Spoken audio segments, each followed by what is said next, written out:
ಮೂರನೇ ಅಧ್ಯಾಯ. ಶ್ರೀ ಸಾಯಿ ಬಾಬಾರವರ ಅನುಮತಿ ಮತ್ತು ಭರವಸೆ, ಅವರ ಮಾತೃಪ್ರೇಮ, ಅವರ ಮೃದು ಮಧುರವಾದ ವಚನಗಳು. ಶ್ರೀ ಬಾಬಾರವರ ಅನುಮತಿ ಮತ್ತು ಭರವಸೆ. ಈ ಹಿಂದಿನ ಅಧ್ಯಾಯದಲ್ಲಿ ತಿಳಿಸಿದಂತೆ ಶ್ರೀ ಬಾಬಾರವರು ಸಚ್ಚರಿತೆ ಬರೆಯಲು ಪೂರ್ಣ ಅನುಮತಿ ನೀಡಿದರಷ್ಟೆ. ನಂತರ ಅವರು ಮುಂದುವರೆದು, ನೀನು ಸಚ್ಚರಿತೆ ಬರೆಯುವ ವಿಚಾರದಲ್ಲಿ ನನ್ನ ಸಂಪೂರ್ಣ ಸಮ್ಮತಿ ಇದೆ. ನೀನು ನಿನ್ನ ಕೆಲಸವನ್ನು ಮಾಡು. ನನ್ನ ವಚನದಲ್ಲಿ ನಂಬಿಕೆಯಿಟ್ಟು ಸ್ಥಿರಚಿತ್ತನಾಗು. ನನ್ನ ಲೀಲೆಗಳನ್ನು ಬರೆದರೆ ಅವಿದ್ಯೆಯು ನಾಶವಾಗುವುದು. ಅವುಗಳನ್ನು ಶ್ರದ್ಧೆ ಭಕ್ತಿಯಿಂದ ಶ್ರವಣ ಮಾಡಿದರೆ ಭಕ್ತಿ ಮತ್ತು ಪ್ರೀತಿಯ ಅಲೆಗಳು ಮೇಲಕ್ಕೇಳುವವು. ಯಾರು ಇದರ ಒಳಹೊಕ್ಕು ಪರೀಕ್ಷಿಸುತ್ತಾರೆಯೋ ಅವರಿಗೆ ಜ್ಞಾನವೆಂಬ ಅನರ್ಘ್ಯ ರತ್ನ ಲಭಿಸುವುದು ಎಂದರು. ಇದನ್ನು ಕೇಳಿದ ತಕ್ಷಣವೇ ನನಗೆ ಧೈರ್ಯ ಬಂದು ಈ ಕಾರ್ಯವನ್ನು ಯಶಸ್ವಿಯಾಗಿ ಪೂರೈಸುತ್ತೇನೆಂಬ ದೃಢವಾದ ನಂಬಿಕೆ ಹುಟ್ಟಿತು. ಆಗ ಬಾಬಾ ಅವರು ಪುನಃ ಶ್ಯಾಮ ಮಾಧವರಾವ್ ದೇಶಪಾಂಡೆ ಅವರನ್ನು ಕುರಿತು, ಯಾರು ನನ್ನ ನಾಮವನ್ನು ಪ್ರೀತಿಯಿಂದ ಉಚ್ಚರಿಸುತ್ತಾರೆಯೋ ಅವರ ಅಭಿಲಾಷೆಗಳೆಲ್ಲವನ್ನೂ ಈಡೇರಿಸುತ್ತೇನೆ ಮತ್ತು ಅವನಲ್ಲಿ ಭಕ್ತಿ ಹೆಚ್ಚಾಗುವಂತೆ ಮಾಡುತ್ತೇನೆ. ಯಾರು ನನ್ನ ಜೀವನವನ್ನು ಮತ್ತು ಲೀಲೆಗಳನ್ನು ಶ್ರದ್ಧೆಯಿಂದ ಹಾಡುತ್ತಾರೆಯೋ ಅವರನ್ನು ನಾನು ಸರ್ವದಾ ಕಾಪಾಡುತ್ತೇನೆ. ಭಕ್ತರು ನನ್ನ ಲೀಲೆಗಳನ್ನು ಕೇಳಿದಾಗ ಸ್ವಾಭಾವಿಕವಾಗಿ ಸಂತೋಷ ಉಂಟಾಗುತ್ತದೆ. ಅವರಿಗೆ ನಾನು ಅಮಿತಾನಂದವನ್ನೂ ಶಾಶ್ವತವಾದ ತೃಪ್ತಿಯನ್ನೂ ನೀಡುತ್ತೇನೆ. ಯಾರು ಮನಃಪೂರ್ವಕವಾಗಿ ತಮ್ಮ ತನು ಮನ ಧನಗಳನ್ನು ನನ್ನಲ್ಲಿ ಅರ್ಪಿಸುತ್ತಾರೆಯೋ, ಯಾರು ನನ್ನನ್ನು ಅಚಲ ನಂಬಿಕೆಯಿಂದ ಪೂಜಿಸುತ್ತಾರೆಯೋ ಅಂಥವರನ್ನು ಬಿಡುಗಡೆ ಮಾಡುವುದೇ ನನ್ನ ನಿತ್ಯ ಕರ್ತವ್ಯ. ಯಾರು ನನ್ನನ್ನು ಸದಾ ಆರಾಧಿಸುತ್ತಾರೆಯೋ ಅಂಥವರ ಮನಸ್ಸು ಪ್ರಾಪಂಚಿಕ ಸುಖಗಳ ಕಡೆಗೆ ಹೋಗಲಿಚ್ಛಿಸುವುದಿಲ್ಲ. ನಾನು ಅವರನ್ನು ಮೃತ್ಯುವಿನ ದವಡೆಯಿಂದ ಪಾರು ಮಾಡುತ್ತೇನೆ. ನನ್ನ ಕಥೆಗಳನ್ನು ಶ್ರವಣ ಮಾಡಿದವರಿಗೆ ಎಲ್ಲ ವಿಧವಾದ ರೋಗಗಳೂ ಗುಣವಾಗುತ್ತದೆ. ಆದ್ದರಿಂದ ನನ್ನ ಕಥೆಗಳನ್ನು ಶಾಂತರಾಗಿ ಮರ್ಯಾದೆಯಿಂದ ಶ್ರವಣ ಮಾಡಿರಿ. ಅವುಗಳನ್ನೇ ಕುರಿತು ಚಿಂತಿಸಿರಿ, ಧ್ಯಾನ ಮಾಡಿರಿ ಮತ್ತು ಅವುಗಳನ್ನು ಸಂಗ್ರಹಿಸಿರಿ. ನಿಮ್ಮ ಶಾಶ್ವತ ತೃಪ್ತಿಗೆ ಇದೊಂದೇ ಮಾರ್ಗ. ನನ್ನ ಭಕ್ತರ ಗರ್ವ ಮತ್ತು ಅಹಂಕಾರ ನಾಶವಾಗುತ್ತದೆ. ಶ್ರವಣ ಮಾಡುವವರ ಮನಸ್ಸು ನೆಮ್ಮದಿಯಾಗುತ್ತದೆ. ಮನಃಪೂರ್ವಕವಾಗಿ ಮತ್ತು ಸಂಪೂರ್ಣ ನಂಬಿಕೆಯಿಂದಿರುವವರು ಶ್ರೇಷ್ಠ ಭಾವದೊಡನೆ ನನ್ನಲ್ಲಿ ಐಕ್ಯವಾಗುತ್ತಾರೆ. ಕೇವಲ ಸಾಯಿ ಸಾಯಿ ಎಂದು ನನ್ನನ್ನು ಸ್ಮರಿಸುವುದರಿಂದಲೇ ಅವರ ಪಾಪಗಳೆಲ್ಲವೂ ನಾಶವಾಗುವವು. ಭಕ್ತರಿಗೆ ಅನೇಕ ಕೆಲಸಗಳನ್ನು ವಹಿಸಿದುದು. ಭಗವಂತನು ಭಕ್ತರಿಗೆ ಅವರವರ ಯೋಗ್ಯತೆಗಳಿಗೆ ತಕ್ಕಂತೆ ಅನೇಕ ತರಹದ ಕೆಲಸಗಳನ್ನು ವಹಿಸಿರುತ್ತಾನೆ. ಕೆಲವರಿಗೆ ದೇವಾಲಯಗಳನ್ನು ಮತ್ತು ಮಠಗಳನ್ನು ಕಟ್ಟುವ ಕೆಲಸವು, ಅಥವಾ ನದಿ ತೀರಗಳಲ್ಲಿ ಸ್ನಾನಘಟ್ಟಗಳನ್ನು ನಿರ್ಮಿಸುವ ಕೆಲಸವು, ಮತ್ತೆ ಕೆಲವರಿಗೆ ತನ್ನ ಮಹಿಮೆಗಳನ್ನು ಹಾಡುವ ಕೆಲಸವು, ಉಳಿದವರಿಗೆ ಯಾತ್ರಾ ಸ್ಥಳಗಳನ್ನು ಸಂದರ್ಶಿಸುವ ಕೆಲಸವೂ ವಹಿಸಲ್ಪಟ್ಟಿರುತ್ತದೆ. ಆದರೆ ನನ್ನ ಪಾಲಿಗೆ ಬಂದುದು ಶ್ರೀ ಸಾಯಿ ಸಚ್ಚರಿತೆಯ ರಚನೆ. ಇದಕ್ಕೆ ನಾನು ತೀರಾ ಅನರ್ಹ. ಬಾಬಾರವರ ನೈಜ ಜೀವನವನ್ನು ಯಾರಿಂದ ವಿವರಿಸಲು ಸಾಧ್ಯ? ಅವರ ಅನುಗ್ರಹ ಬಲವೊಂದೇ ಈ ಕೆಲಸವನ್ನು ಯಶಸ್ವಿಯಾಗಿ ಮುಗಿಸಲು ಸಹಾಯವಾಗುವ ಸಾಧನ. ಆದುದರಿಂದ ನಾನು ನನ್ನ ಲೇಖಣಿಯನ್ನು ಕೈಗೆ ತೆಗೆದುಕೊಂಡ ಮರುಕ್ಷಣದಲ್ಲಿಯೇ ಶ್ರೀ ಬಾಬಾರವರು ನನ್ನ ಅಹಂಭಾವವನ್ನು ನಿರ್ಮೂಲ ಮಾಡಿ ತಾವೇ ತಮ್ಮ ಕಥೆಗಳನ್ನು ರಚಿಸಲಾರಂಭಿಸಿದರು. ಈ ಕೆಲಸಕ್ಕೆ ದೊರೆಯಬೇಕಾದ ಸನ್ಮಾನ ಅವರಿಗೆ, ನನಗಲ್ಲ. ನಾನು ಜನ್ಮತಃ ಬ್ರಾಹ್ಮಣನಾಗಿದ್ದರೂ ಸಹ ಶ್ರುತಿ ಮತ್ತು ಸ್ಮೃತಿ ಎಂಬೆರಡು ದೃಷ್ಟಿಗಳಿರಲಿಲ್ಲ. ಆದುದರಿಂದ ಬಾಬಾರವರ ಸಚ್ಚರಿತೆ ರಚಿಸಲು ಅಶಕ್ತನೆಂದು ಭಾವಿಸಿದ್ದೆ. ದೇವರ ಅನುಗ್ರಹದಿಂದ ಮೂಕನೂ ಮಾತನಾಡುವಂತಾಗಬಹುದು. ಕುಂಟನು ಪರ್ವತವನ್ನು ದಾಟಲು ಶಕ್ತನಾಗಬಹುದು. ತನ್ನ ಇಚ್ಛಾನುಸರಣೆಯಂತೆ ಕೆಲಸ ಮಾಡಿಸಿಕೊಳ್ಳುವ ಶಕ್ತಿ ಆ ಪರಮಾತ್ಮನಿಗಲ್ಲದೆ ಬೇರಾರಿಗೂ ಇಲ್ಲ. ಕೊಳಲಿಗಾಗಲಿ ಹಾರ್ಮೋನಿಯಂಗಾಗಲಿ ಶಬ್ದ ಹೇಗೆ ಉತ್ಪತ್ತಿಯಾಗುತ್ತದೆ ಎಂಬುದು ಗೊತ್ತಿರುವುದಿಲ್ಲ. ಅದನ್ನು ನುಡಿಸುವವನು ಮಾತ್ರ ಇದನ್ನು ಬಲ್ಲ. ಚಂದ್ರಕಾಂತಮಣಿ ಪ್ರಕಾಶಿಸುವುದು, ಸಮುದ್ರ ಉಕ್ಕುವುದು ತಮ್ಮ ಸ್ವಂತ ಶಕ್ತಿಯಿಂದಲ್ಲ, ಚಂದ್ರನ ಉದಯದಿಂದ ಮಾತ್ರ. ಬಾಬಾರವರ ಜ್ಞಾನಜ್ಯೋತಿ. ನಾವಿಕರಿಗೆ ದಾರಿ ಸುಗಮವಾಗಲೆಂದೇ ಸಮುದ್ರದ ಅನೇಕ ಕಡೆಗಳಲ್ಲಿ ದೀಪಗೃಹಗಳನ್ನು ನಿರ್ಮಿಸಿರುತ್ತಾರೆ. ಅಂತೆಯೇ ಈ ಭವಸಾಗರದಲ್ಲಿಯ ಸಂಚಾರವು ಸುಗಮವಾಗಲು ಸಾಯಿಬಾಬಾರವರ ಕಥೆಗಳು ನಮಗೆ ನಾವಿಕ ದೀಪಗೃಹಗಳ ಹಾಗೆ ಸಹಾಯವಾಗುತ್ತವೆ. ಸಂತರ ಚರಿತ್ರೆಗಳನ್ನು ನಾವು ಕಿವಿಯಾರೆ ಕೇಳಿದಾಗ ಅವು ನಮ್ಮ ಹೃದಯದ ಒಳಹೊಕ್ಕು ನಾನು ನನ್ನದು ಎಂಬ ಭಾವನೆಗಳನ್ನು ಹೊರದೂಡುತ್ತವೆ. ಅವು ಹೃದಯದಲ್ಲಿ ಶೇಖರವಾದಾಗ ನಮ್ಮ ಮನಸ್ಸಿನಲ್ಲಿಯ ಸಂಶಯಗಳೆಲ್ಲವೂ ಹಾರಿಹೋಗುತ್ತವೆ. ಗರ್ವವು ಅಡಗುತ್ತದೆ, ಜ್ಞಾನ ಉಕ್ಕುತ್ತದೆ. ಕೃತಯುಗದಲ್ಲಿ ಶಮದಮನವು, ತ್ರೇತಾಯುಗದಲ್ಲಿ ತ್ಯಾಗವು, ದ್ವಾಪರದಲ್ಲಿ ದೇವರ ಪೂಜೆಯು ಜ್ಞಾನ ಮಾರ್ಗದ ಸಾಧನೆಗಳಾಗಿದ್ದವು. ಕಲಿಯುಗದಲ್ಲಿ ಜ್ಞಾನ ಮಾರ್ಗದ ಸಾಧನೆ ಯಾವುದೆಂದರೆ ಆ ಪರಮಾತ್ಮನ ನಾಮವನ್ನು ಮತ್ತು ಮಹಿಮೆಯನ್ನು ಭಕ್ತಿ, ಶ್ರದ್ಧೆ ಮತ್ತು ಆಸಕ್ತಿಗಳಿಂದ ಹಾಡುವುದೊಂದೇ. ಈ ಕೊನೆಯ ಸಾಧನವು ಚತುರ್ವರ್ಣದವರಿಂದಲೂ ಅಭ್ಯಾಸ ಮಾಡಲು ಸಾಧ್ಯವಾದುದಾಗಿದೆ. ಇತರ ಸಾಧನಗಳಾದ ಯೋಗ, ಯಾಗ, ಧ್ಯಾನ ಮತ್ತು ಧಾರಣ ಇವುಗಳ ಅಭ್ಯಾಸ ಬಹು ಕಷ್ಟತರವಾದುದು. ಆ ಪರಮಾತ್ಮನ ಅಂದರೆ ಬಾಬಾ ಅವರ ಲೀಲೆಗಳನ್ನು ಹಾಡುವುದು ಎಷ್ಟೋ ಸುಲಭ ಸಾಧ್ಯ. ಈ ಲೀಲೆಗಳನ್ನು ಹಾಡುವುದರಿಂದಲೂ ಮತ್ತು ಶ್ರವಣ ಮಾಡುವುದರಿಂದಲೂ ನಾವು ಸ್ವಾನುಭವವನ್ನು ಸುಲಭವಾಗಿ ಹೊಂದಬಹುದು.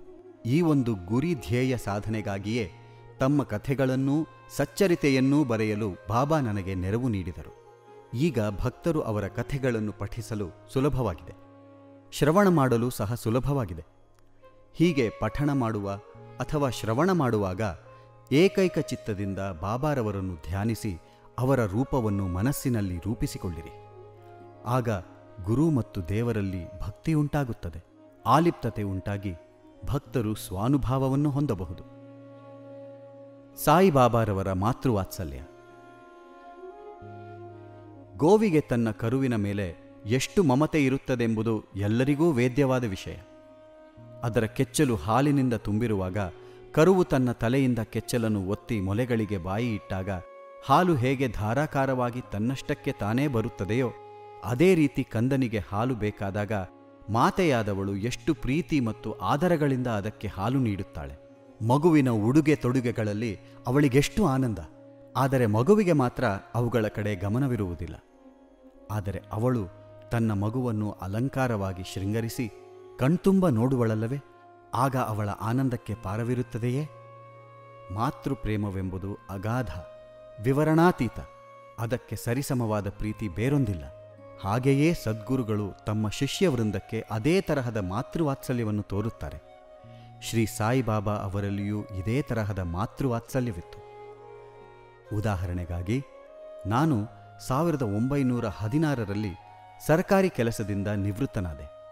ನನಗೆ ಬರುತ್ತಿದ್ದ ವಿರಾಮ ವೇತನದಿಂದ ಸಂಸಾರ ನಿರ್ವಹಣೆ ಕಷ್ಟವಾಗಿತ್ತು.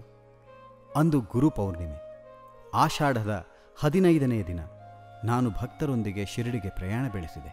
ಅಣ್ಣಾ ಸಾಹೇಬ ಚಿಂಚಣಿಕರರವರಿಗೆ ನನ್ನ ಮೇಲೆ ದಯೆ ಉಂಟಾಗಿ ತಾವಾಗಿಯೇ ಬಾಬಾರವರಲ್ಲಿಗೆ ಹೋಗಿ ಇವನ ಮೇಲೆ ದಯೆ ಮಾಡಿ, ಇವನ ವಿರಾಮ ವೇತನ ಸಂಸಾರ ನಿರ್ವಹಣೆಗೆ ಸಾಲದು, ಸಂಸಾರ ವೃದ್ಧಿಯಾಗುತ್ತಿದೆ, ಬೇರೊಂದು ಉದ್ಯೋಗವನ್ನು ಕೊಡಿಸಿರಿ, ಇವನ ಚಿಂತೆಯನ್ನು ಬಿಡಿಸಿರಿ, ಸಂತೋಷಗೊಳಿಸಿರಿ ಎಂದರು.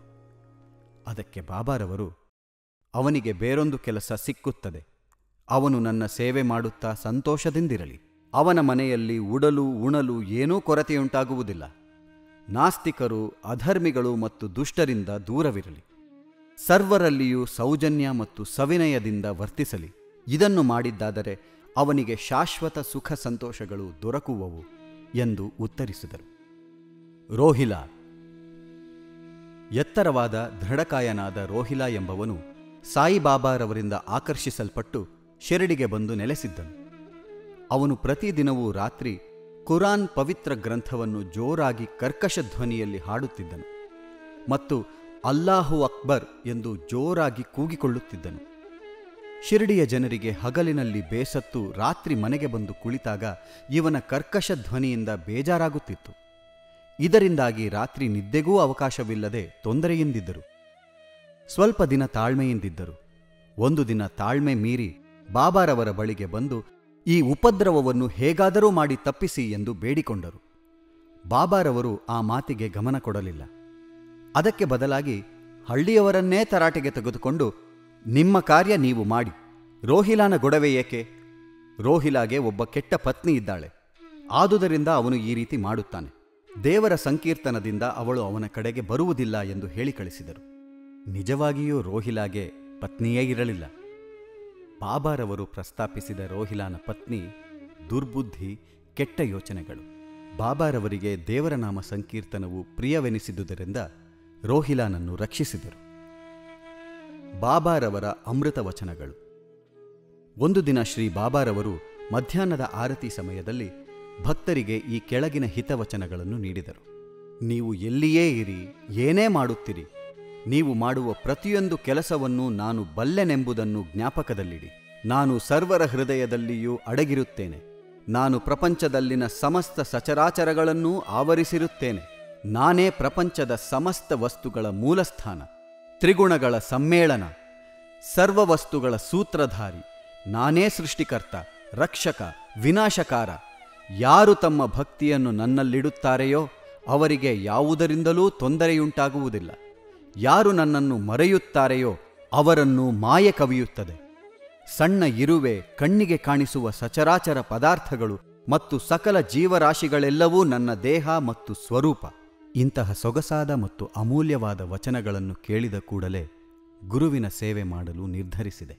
ನನಗೆ ಬೇರೆ ಕೆಲಸ ಸಿಗುತ್ತದೆ ಎಂದು ಬಾಬಾರವರು ಹೇಳಿದ ಮಾತುಗಳು ನನ್ನ ಜ್ಞಾಪಕದಲ್ಲಿ ಮರುಕಳಿಸಿ ಅದು ಯಾವಾಗ ಈಡೇರುವುದೋ ಎಂದು ಯೋಚಿಸತೊಡಗಿದೆ.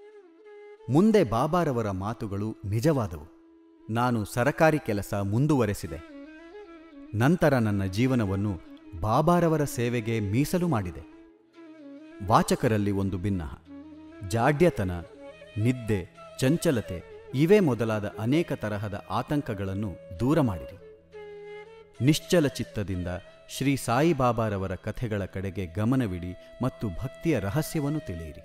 ಇದು ನಿಮ್ಮ ಪಾಪಗಳನ್ನು ತೊಲಗಿಸಿ ಮುಕ್ತಿಯನ್ನು ದೊರಕಿಸುತ್ತದೆ.